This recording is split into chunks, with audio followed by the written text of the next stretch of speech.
সমুদ্র আজ আর শান্ত নয়। ঢেউয়ের গায়ে আজ লেখা নেই নীল রঙের কবিতা, আজ সেখানে লেখা আছে যুদ্ধের অঙ্ক।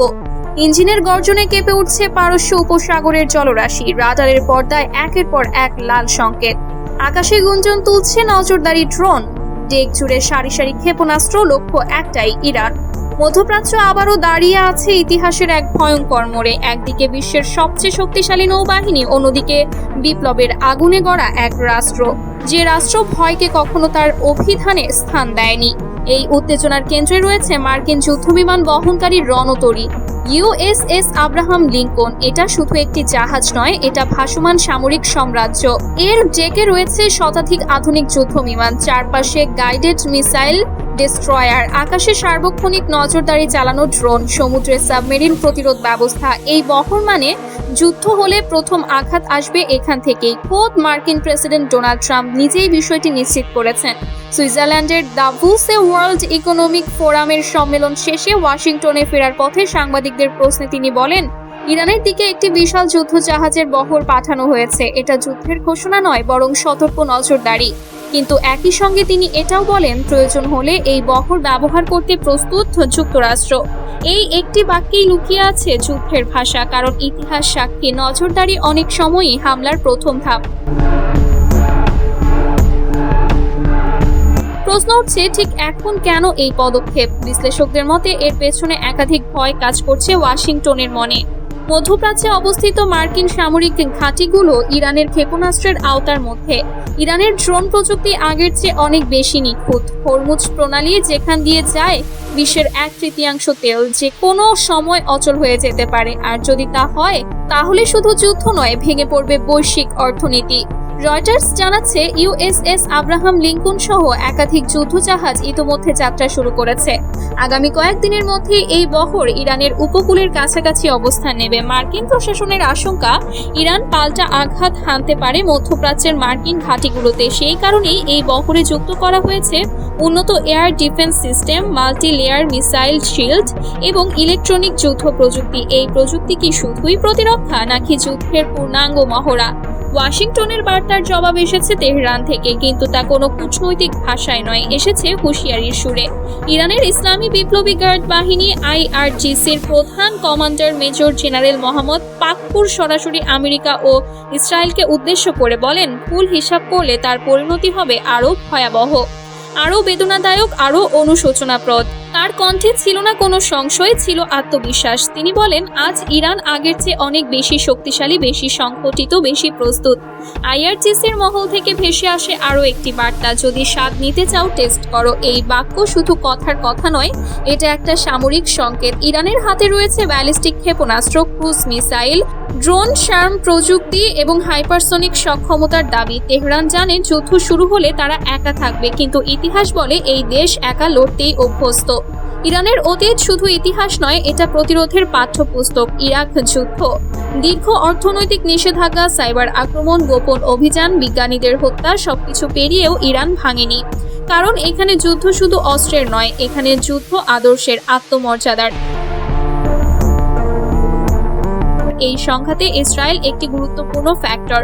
ইসরায়েল ইরানকে অস্তিত্বগত হুমকি হিসেবে দেখে, আর যুক্তরাষ্ট্র ইসরায়েলের নিরাপত্তাকে নিজের কৌশলগত স্বার্থের অংশ মনে করে। এই ত্রিভুজ, আমেরিকা, মিসাইল ও ইরান, মধ্যপ্রাচ্যকে পরিণত করেছে একটি বিস্ফোরক মঞ্চে। একটি ভুল সিদ্ধান্ত, একটি ভুল ক্ষেপণাস্ত্র, একটি ভুল হিসাব, আর মুহূর্তেই আগুনে পুড়বে গোটা অঞ্চল। আজ পারস্য উপসাগরের ঢেউ সাক্ষী। এই সমুদ্র জানে এখানে আগেও যুদ্ধ হয়েছে, আবারও হতে পারে। একদিকে সাম্রাজ্যবাদী শক্তির প্রদর্শন, অন্যদিকে স্বাধীনতা ও আত্মমর্যাদা রক্ষার শপথ। এটা শুধু যুদ্ধ জাহাজের মহড়া নয়, এটা শক্তির পরীক্ষা, ভয় নয়, প্রতিরোধ। এই পরিচয় নিয়েই ইরান দাঁড়িয়ে আছে। প্রশ্ন একটাই, এই উত্তাল সমুদ্র কি আবারও রক্ত দেখবে, নাকি শেষ মুহূর্তে থামবে যুদ্ধের গতি? বিশ্ব তাকিয়ে আছে, ইতিহাস অপেক্ষা করছে, কারণ মধ্যপ্রাচ্যে একটি সিদ্ধান্ত মানেই পুরো বিশ্বের ভবিষ্যৎ। সমুদ্র আজ আর শান্ত নয়। ঢেউয়ের গায়ে আজ লেখা সেই নীল রঙের কবিতা। আজ সেখানে লেখা আছে যুদ্ধের অঙ্ক, রক্তের লাল সতর্কতা আর অজানা ভয়ের ছায়া। ইঞ্জিনের গর্জনে কেঁপে উঠছে পারস্য উপসাগরের জলরাশি। রাডারের পর্দায় একের পর এক লাল সংকেত ফ্ল্যাশ করছে। আকাশে গুঞ্জন তুলছে নজরদারি ড্রোনের ঝাঁক। ডেক জুড়ে সারি সারি ক্ষেপণাস্ত্র। লক্ষ্য একটাই, ইরান। একটি ভুল সিদ্ধান্ত, একটি ভুল ক্ষেপণাস্ত্র আর মুহূর্তেই জ্বলে উঠবে গোটা মধ্যপ্রাচ্য। মধ্যপ্রাচ্য আবার দাঁড়িয়ে আছে ইতিহাসের এক ভয়ঙ্কর মোড়ে। একদিকে বিশ্বের সবচেয়ে শক্তিশালী নৌবাহিনী যুক্তরাষ্ট্রের ভাসমান সাম্রাজ্য, অন্যদিকে বিপ্লবের আগুনে গড়া এক রাষ্ট্র ইরান, যে ভয়কে কখনো তার অভিধানে স্থান দেয়নি। এই উত্তেজনার কেন্দ্রে রয়েছে মার্কিন যুদ্ধবিমান বহনকারী রণতরী ইউএসএস আব্রাহাম লিঙ্কন। এটা শুধু একটি জাহাজ নয়, এটা একটা ভাসমান যুদ্ধক্ষেত্র, একটি চলমান সামরিক দুর্গ। এর ডেকে রয়েছে 90টিরও বেশি অত্যাধুনিক যুদ্ধবিমান, F-35C lightning II, F/A-18 super Hornet, EA-18G গ্রাউলার, চারপাশে গাইডেড মিসাইল ডেস্ট্রয়ারের বহর, ইউএসএস মোবাইল বে, ইউএসএস ক্রুয়ান্স, ইউএসএস মাইকেল মার্ফি, আকাশের সার্বক্ষণিক নজরদারি চালানো E-2D হকায়ে এবং ড্রোন, সমুদ্রের নিচে সাবমেরিন প্রতিরোধ ব্যবস্থা। এই বহর মানে যুদ্ধ হলে প্রথম আঘাত আসবে এখান থেকে। খোদ মার্কিন প্রেসিডেন্ট ডোনাল্ড ট্রাম্প নিজে এই বিষয়টি নিশ্চিত করেছেন। সুইজারল্যান্ডের দাভোসে ওয়ার্ল্ড ইকোনমিক ফোরামের সম্মেলন শেষে ওয়াশিংটনে ফেরার পথে এয়ারফোর্স ওয়ানে সাংবাদিকদের প্রশ্নে তিনি বলেন, ইরানের দিকে একটি বিশাল যুদ্ধ জাহাজের বহর পাঠানো হয়েছে। এটা যুদ্ধের ঘোষণা নয়, বরং সতর্ক নজরদারি। কিন্তু একই সঙ্গে তিনি এটাও বলেন, প্রয়োজন হলে এই বহর ব্যবহার করতে প্রস্তুত যুক্তরাষ্ট্র। আমরা একটি বড় ফ্লোটিলা পাঠাচ্ছি, আর যদি দরকার হয় তাহলে আমরা ব্যবহার করব।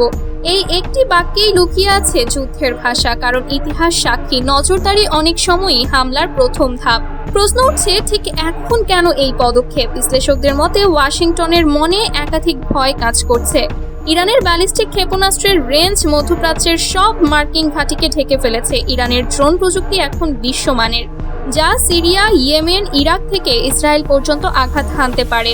হরমুজ প্রণালী যেখান দিয়ে যায়, বিশ্বের 1/3 তেল যে কোনো সময় অচল হয়ে যেতে পারে।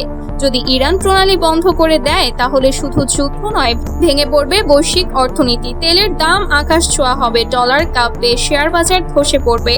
রয়টার্স, নিউজউইক, জেরুজালেম পোস্ট সবাই জানাচ্ছে ইউএসএস আব্রাহাম লিঙ্কন সহ এই বহর ইতিমধ্যে যাত্রা শুরু করেছে। সাউথ চায়না সি থেকে মালাক্কা প্রণালী পেরিয়ে ইন্ডিয়ান ওশানে পৌঁছে গেছে।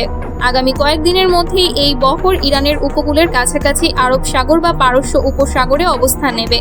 মার্কিন প্রশাসনের আশঙ্কা, ইরান পাল্টা আঘাত হানতে পারে মধ্যপ্রাচ্যের মার্কিন ঘাঁটিগুলোতে।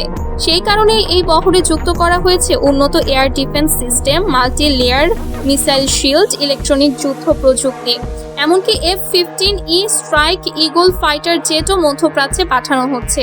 এই প্রস্তুতি কি শুধুই প্রতিরক্ষা, নাকি যুদ্ধের পূর্ণাঙ্গ মহড়া? ওয়াশিংটনের বার্তার জবাব এসেছে তেহরান থেকে, কিন্তু তা কোনো কূটনৈতিক ভাষায় নয়, এসেছে হুঁশিয়ারির সুরে। ইরানের ইসলামী বিপ্লবী গার্ড বাহিনী IRGCর প্রধান commander major general Mohammad Pakur সরাসরি আমেরিকা ও ইসরায়েলকে উদ্দেশ্য করে বলেন, ভুল হিসাব করলে তার পরিণতি হবে আরও ভয়াবহ, আরও বেদনাদায়ক, আরও অনুশোচনাপ্রদ।